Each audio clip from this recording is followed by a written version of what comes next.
unseating so many Conservatives, particularly, of course, at Inner South and the South West.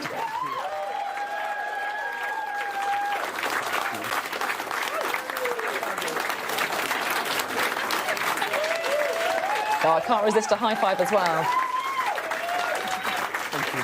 And a waiting for... Here we go. And I didn't even have to paraglide in. I just want to thank you all for what you've done, your hard work. You know, you have helped rebuild our party. You've helped ensure that the Liberal Democrats are winning again.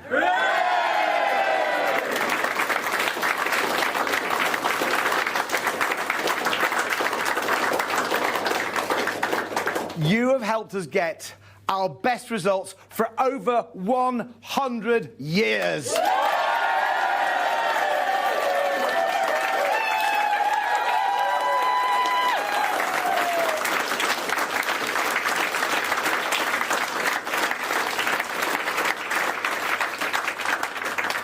So I really want to thank you, and I want to thank the millions of voters who want change and who've looked to the Liberal Democrats to deliver that change, and who've put your trust in us and our candidates, now your MPs.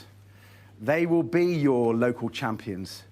They will fight for the fair deal that you deserve. So thank you for putting your trust in us.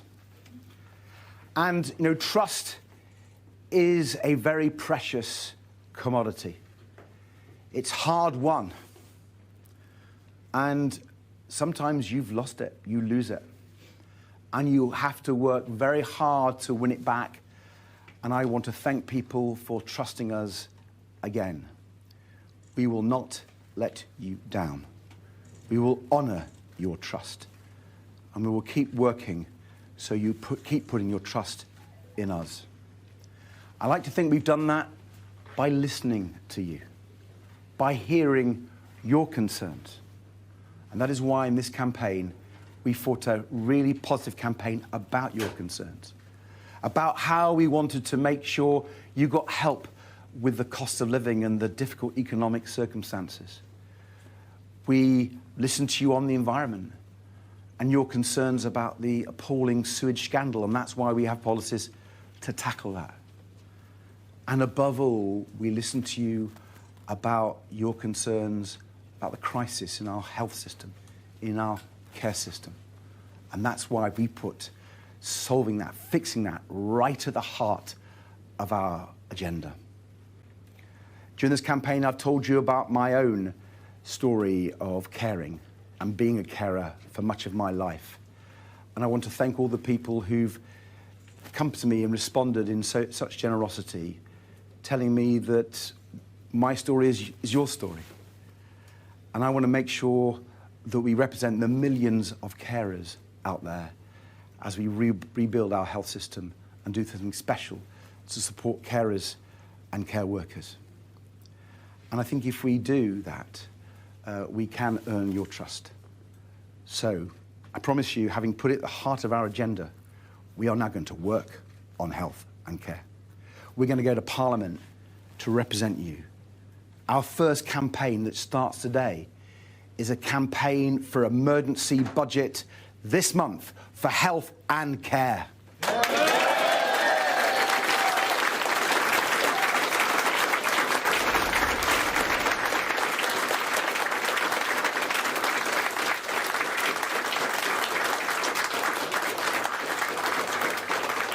Every one of our record number of Liberal Democrat MPs is going to go to Parliament to campaign for that emergency budget for health and care. They're going to stand up for their local health service, their local care service that you rely on. They're going to stand up for the policies, whether it's getting more GPs, more NHS dentists, free personal care, that will fix the system. Every Liberal Democrat MP will be a voice for carers. And we are going to make sure that your voice is heard like never before. That is the fair deal that we fought on. That is the fair deal that all Liberal Democrat MPs and our whole party want to deliver. So thank you for giving us the opportunity to serve you. And my invitation to you is come and join us and help us turn around our country and transform our health and care system, transform our political system, and bring the better, brighter, fairer future our country so desperately needs. Thank you.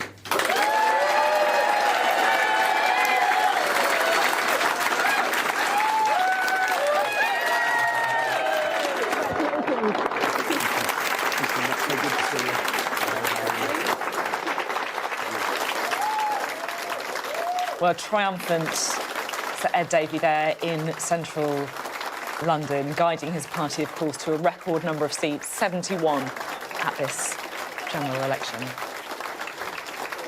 We're joined now by the Lib Dem Deputy Leader, Daisy Cooper. An extraordinary night for the Lib Dems across the country, and also, I guess, for you personally, I think one of the biggest majorities in the country we've now got. Yeah, we've had a record-breaking set of results for the Liberal Democrats, and it's very humbling, but it's also very, very exciting. We've got now a huge number of Liberal Democrat MPs that will come to Parliament next week, and every single one of them will be a strong voice to campaign to save our NHS and fix social care. And as you just heard from Ed Davey, our party leader, the first thing that we're calling for is an emergency health and social care budget, because we know that health services are on their knees, and we've heard time and time again on the doorstep that people want that to be our number one priority. I think they engaged in our message, and because we were showing a fun side, I think we were able to talk about our serious policies. You know, when I fell off the paddleboard in Lake Windermere, we talked about... You enjoyed it more than I did. We talked about the sewage scandal, which people are worried about in every community across our country. When I came down that slide in Somerset with children enjoying their half-term with their families, I talked about the mental health crisis in our country, how hundreds of thousands of children and young people are waiting for treatment, and how Liberal Democrats have come forward, only the Liberal Democrats have come forward with a policy to get a qualified mental health professional in every primary and secondary school. So yes, we've had some fun, but we've had some very serious issues. And when I talked about my own story, which is, I think, pretty serious, I've had a few challenges, but the challenges I've had as a carer throughout my life are challenges that millions of other people face. And I think people are related to our stunts, but they're related to our stories. I'm very grateful to people for putting their trust in us, and we're going to work hard for them every day. And just talk me through that moment when the exit polls came in and you realised that this was going to be a very big night. I was with my wife at home, and I think I jumped off the sofa. But, you know, the exit polls were wrong. We did even better than the exit polls.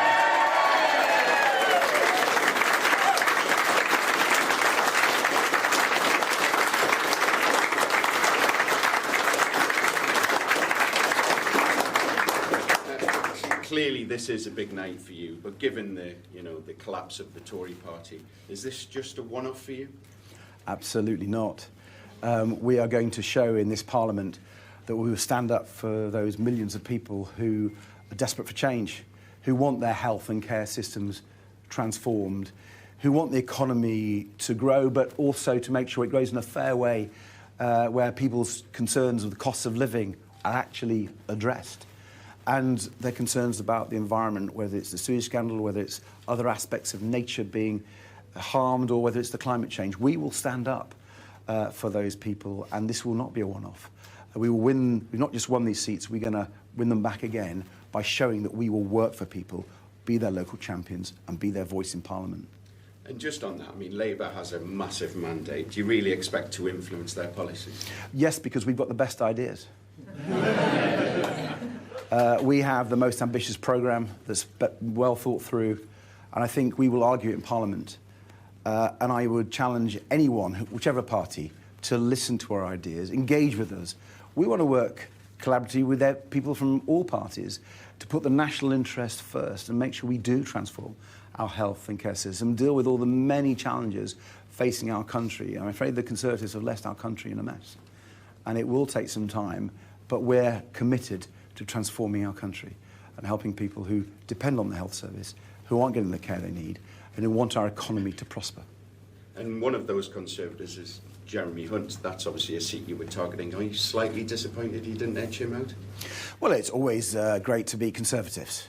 We did a lot of that. And do we want to beat more Conservatives? Yes, we do. And that's what we're going to do. We're already now turning our mind to how we win people's trust in seats that we didn't win.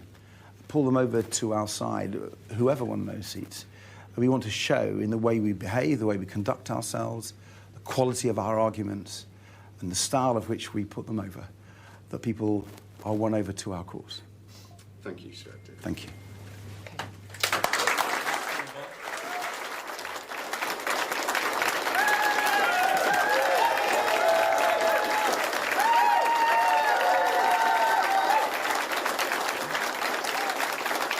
Well, let's bring Daisy Cooper back in, shall we?